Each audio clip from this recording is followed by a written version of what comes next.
بسم اللہ الرحمن الرحیم۔ افطاری کے وقت انا اعطینا کل کوثر صرف ایک دن کا وظیفہ۔ محترم ناظرین، افطاری کا وقت اللہ تعالیٰ کی رحمتوں کے نزول کا خاص لمحہ ہوتا ہے۔ سارا دن روزہ دار بھوک اور پیاس برداشت کر کے جب مغرب کے وقت دسترخوان پر بیٹھتا ہے تو اس کے دل میں شکر، عاجزی اور توکل کا ایک عجیب نور پیدا ہوتا ہے۔ یہی وہ لمحہ ہے جب بندہ اپنے رب کے سب سے قریب ہوتا ہے۔ اسی مبارک گھڑی میں اگر کوئی شخص دل کی گہرائی سے قرآن پاک کی ایک مختصر سورت کی صرف ایک آیت پڑھے، انا اعطینا کل کوثر، تو گویا وہ اپنے تمام معاملات اللہ کے سپرد کر دیتا ہے۔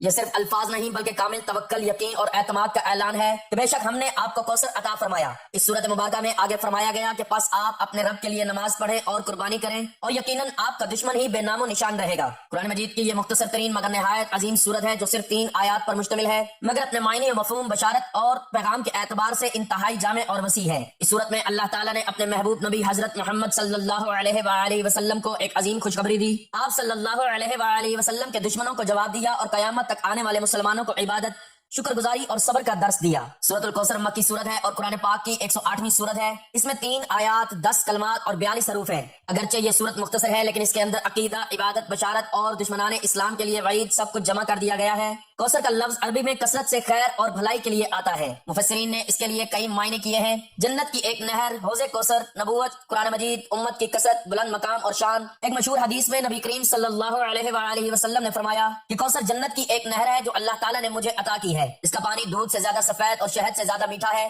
بس کوثر کا مفہوم صرف ایک نہر تک محدود نہیں بلکہ ہر وہ عظیم خیر اور نعمت ہے جو اللہ تعالیٰ نے اپنے محبوب کو عطا فرمائی۔ اس صورت کے نزول کا پس منظر نہایت معنی خیز ہے۔ جب حضور نبی کریم صلی اللہ علیہ وآلہ وسلم کے صاحبزادے حضرت قاسم رضی اللہ تعالیٰ عنہ اور حضرت عبداللہ رضی اللہ تعالیٰ عنہ کم سنی میں وفات پا گئے تو کفار مکہ نے آپ صلی اللہ علیہ وآلہ وسلم کو طعنہ دینا شروع کر دیا۔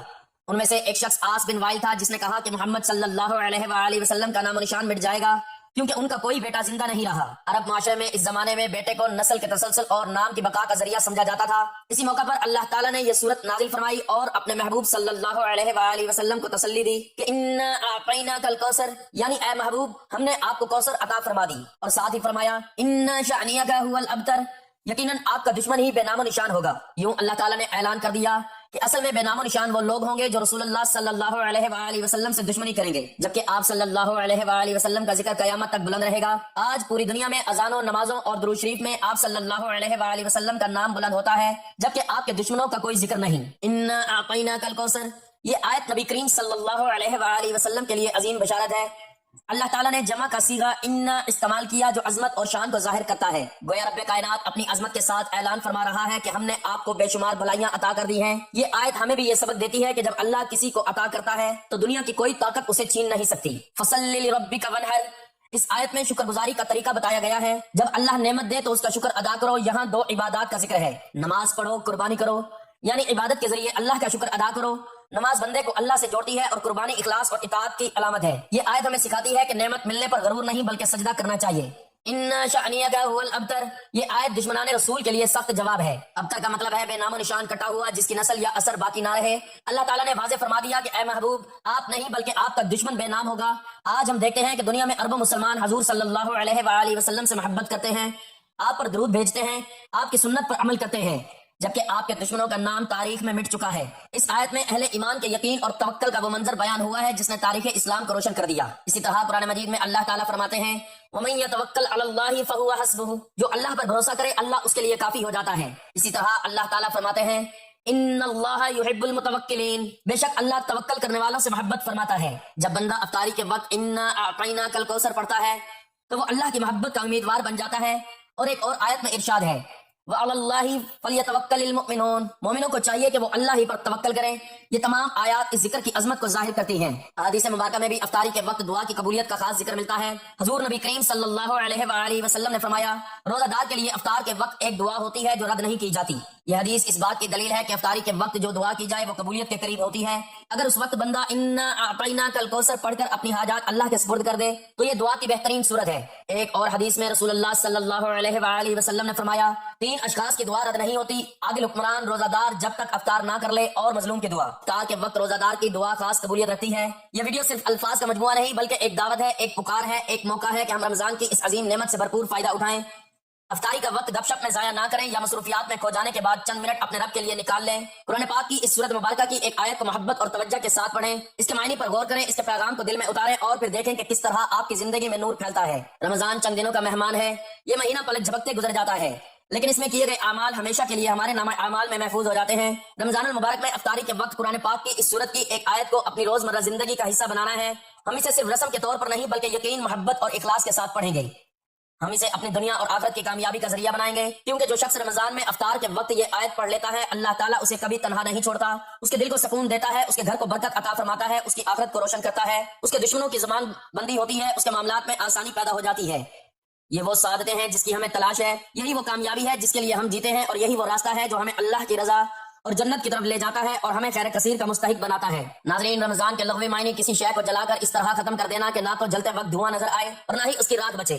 یہ توبہ اور مغفرت کا مہینہ ہے, روزے کا مہینہ جو اسلام کا چوتھا رکن ہے, اور اس میں شک نہیں ہے کہ رمضان کا مہینہ ان بابرکت اوقات پر مشتمل ہے جس میں اللہ تعالیٰ کی تمام تر برکات, سعادتوں اور نیکیوں کا نزول ہوتا ہے. اللہ تعالیٰ نے اپنے بندوں پر بے شمار نعمتیں نازل کی ہیں, جن میں سب سے بڑی نعمت رمضان المبارک کا بابرکت مہینہ ہے. یہ مہینہ رحمت, مغفرت اور جہنم سے نجات کا ذریعہ ہے, جس میں اللہ تعالیٰ اپنے بندوں پر بے پناہ فضل و کرم فرماتا ہے. قرآن مجید اور احادیث مبارکہ میں رمضان المبارک کی فضیلت اور برکات کا تفصیل سے ذکر کیا گیا ہے. اللہ تعالیٰ کا بے انتہا لطف و کرم اور احسان ہے کہ امت محمدیہ پر رحمت و برکت والا مہینہ رمضان المبارک عطا فرمایا. قرآن و حدیث میں اس مہینہ کے تعلق سے بڑی فضیلتیں وارد ہوئی ہیں. نمبر 1, ارکان اسلام. امام باقر علیہ السلام نے فرمایا کہ اسلام کے 5 ارکان ہیں: توحید, نماز, روزہ, حج اور زکوٰۃ. نمبر 2, روزہ رکھنے کا فلسفہ. امام صادق علیہ السلام نے فرمایا ہے کہ خداوند نے روزہ اس لیے واجب قرار دیا ہے کہ تاکہ اس کے ذریعے سے غنی اور فقیر کے فرق کو آپس میں مٹا سکے. نمبر 3, روزہ انسان کے اخلاص کا امتحان ہے. امام علی علیہ السلام نے فرمایا ہے کہ خداوند نے روزہ اس لیے واجب قرار دیا ہے کہ تاکہ اس کے ذریعے سے انسانوں کے اخلاص کا امتحان لے سکے. نمبر 4, روزہ قیامت کی یاد دلاتا ہے. امام رضا علیہ السلام نے فرمایا کہ انسانوں کو روزہ رکھنے کا حکم دیا گیا ہے تاکہ بھوک اور پیاس کے درد کو سمجھ سکے اور اسی کے ذریعے سے قیامت کے دن کی ضروریات اور نیاز کو بھی سمجھ سکے. نمبر 5, روزہ رکھنا بدن کی زکوٰۃ ہے. رسول خدا صلی اللہ علیہ وآلہ وسلم نے فرمایا کہ ہر چیز کی ایک زکوٰۃ ہے اور بدن کی زکوٰۃ روزہ رکھنا ہے. نمبر 6, روزہ جہنم کی آگ سے ڈھال ہے. رسول خدا صلی اللہ علیہ وآلہ وسلم نے فرمایا ہے کہ روزہ جہنم کی آگ کے سامنے ڈھال ہے, یعنی روزہ رکھنے سے انسان جہنم کی آگ سے محفوظ رہتا ہے. نمبر 7, روزے کی اہمیت. رسول خدا صلی اللہ علیہ وآلہ وسلم نے فرمایا ہے کہ گرمیوں میں روزہ رکھنا راہ خدا میں جہاد کرنے کی طرح ہے. نمبر 8, نفس کا روزہ. امیر المؤمنین حضرت علی علیہ السلام نے فرمایا کہ انسان کے نفس کا دنیاوی لذات سے روکے رہنا یہ فائدہ مند ترین روزہ ہے. نمبر 9, واقعی و حقیقی روزہ. امام علی علیہ السلام نے فرمایا کہ روزہ حرام سے بچنے کا نام ہے, جس طرح کے انسان ظاہری طور پر کھانے اور پینے سے پرہیز کرتا ہے. نمبر 10, بہترین روزہ. امام علی علیہ السلام نے فرمایا کہ دل کا روزہ رکھنا زبان کے روزے رکھنے سے بہتر ہے, اور زبان کا روزہ رکھنا شکم پیٹ کے روزہ رکھنے سے بہتر ہے. نمبر 11, آنکھ اور کان کا روزہ. امام صادق علیہ السلام نے فرمایا کہ جب تم روزہ رکھتے ہو تو تمہاری آنکھ, کان, بالوں اور جلد کا بھی روزہ ہونا چاہیے, یعنی روزے کی حالت میں پیٹ کے ساتھ ساتھ تمام بدن کے اعضاء کو بھی گناہ سے بچنا چاہیے. نمبر 12, اعضاء و جوارح کا روزہ. حضرت فاطمہ الزہرا سلام اللہ علیہا نے فرمایا ہے کہ روزہ دار کے اس روزے کا کیا فائدہ ہے کہ جس میں وہ اپنی زبان, کان, آنکھ اور دوسرے اعضاء کو گناہوں سے نہ بچائے. نمبر 13, ناقص روزہ. امام باقر علیہ السلام نے فرمایا ہے کہ ان افراد کا روزہ مکمل نہیں ہے جو اپنے زمانے کے امام کی نافرمانی کرے. نمبر 1, جو اپنے زمانے کے امام کی نافرمانی کرے. نمبر 2, اپنے آقا سے فرار کرنے والا غلام جب تک کہ وہ واپس نہ آ جائے. نمبر 3, ایسی بیوی جو اپنے شوہر کی اطاعت نہ کرے مگر یہ کہ وہ توبہ کرے. نمبر 4, ایسی اولاد جو والدین کے نافرمان ہے مگر یہ اپنے والدین کی اطاعت کرے. نمبر 14, بے فائدہ روزہ. امام علی علیہ السلام نے فرمایا کہ بہت سے روزہ دار ایسے ہیں کہ جن کو اپنے روزے سے بھوک اور پیاس کے علاوہ کچھ حاصل نہیں ہوتا, اور بہت سے عبادت کرنے والے ایسے ہیں کہ جن کو اپنی عبادت سے رات کو جاگنے اور تھکاوٹ کے علاوہ کچھ حاصل نہیں ہوتا. نمبر 15, روزہ اور صبر. امام صادق علیہ السلام نے فرمایا ہے کہ خداوند نے یہ جو فرمایا ہے کہ مشکل وقت میں صبر اور نماز سے مدد طلب کرو, اس آیت میں صبر سے مراد روزہ ہے. نمبر 16, روزہ اور صدقہ. امام صادق علیہ السلام نے فرمایا ہے کہ خدا کی راہ میں 1 درہم صدقہ دینا ایک مستحبی روزہ رکھنے سے بہتر و افضل ہے. نمبر 17, روزہ رکھنے کی جزا. رسول خدا صلی اللہ علیہ وآلہ وسلم نے فرمایا ہے کہ خداوند نے خود فرمایا ہے کہ روزہ میرے لیے ہے اور میں خود ہی اس کی جزا دوں گا. نمبر 18, بہشتی غذائیں. رسول خدا صلی اللہ علیہ وآلہ وسلم نے فرمایا ہے کہ جس انسان کو اس کا روزہ اس کی پسندیدہ غذاؤں سے روکے تو خداوند پر بھی ایسے انسان کو جنت کے کھانے پینے کی اشیاء عطا کرنا واجب و ضروری ہو جاتا ہے. نمبر 19, روزہ رکھنے والے خوش قسمت ہیں. رسول خدا صلی اللہ علیہ وآلہ وسلم نے فرمایا ہے کہ خوش قسمت ہیں وہ لوگ جو خداوند کے لیے بھوکے اور پیاسے رہتے ہیں. یہ وہ لوگ ہیں کہ جو قیامت والے دن بھوک اور پیاس محسوس نہیں کریں گے. نمبر 20, روزہ داروں کے لیے خوشخبری. امام صادق علیہ السلام نے فرمایا کہ جو بھی بہت زیادہ گرمی میں خداوند کے لیے روزہ رکھے اور پیاسا رہے تو خداوند 1000 فرشتوں کو حکم دیتا ہے کہ اپنے ہاتھوں سے اس کے چہرے کو مس کرے اور اس کو بشارت دے کہ یہاں تک کہ وہ روزہ افطار کر لے. نمبر 21, روزہ دار کے لیے خوشی. امام صادق علیہ السلام نے فرمایا ہے کہ روزہ دار کے لیے 2 خوشیاں ہیں.